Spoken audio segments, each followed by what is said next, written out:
gittin. Söz demeden gittin. Otaqda sənin səsin qaldı, məndə isə susmağın. Gecələr uzandı, divarlar nəfəsimi saydı. Adını demədim heç kimə, dilimdə yaraya döndü. Sənin yoxluğun qapı kimi açıq qaldı. Külə girir oradan, xatirələr şüyür.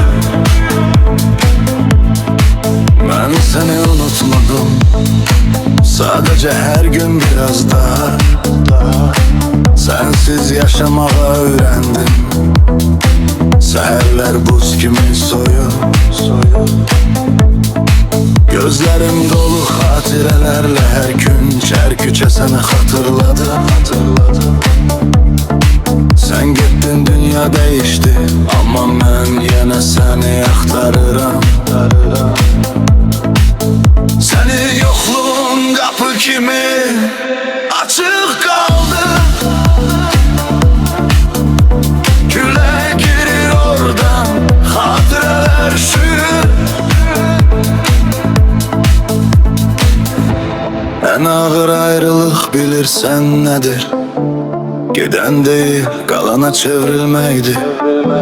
Külək oxşayır saçlarımın, sanki sən buradasan amma yoxsan. Hər nəfəs bir boşluq, hər baxış səni arzulayır. Gecələr mən səni xatırlayıram, qəlbimdə acı doludur.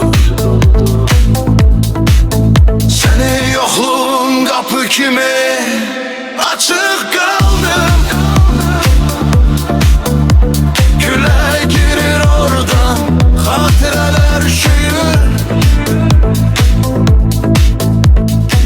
Gözləməkdə bir işgəncə, zaman ağır saatlar daş kimi. Sənsiz yaşamaq məni xırda parçalayır.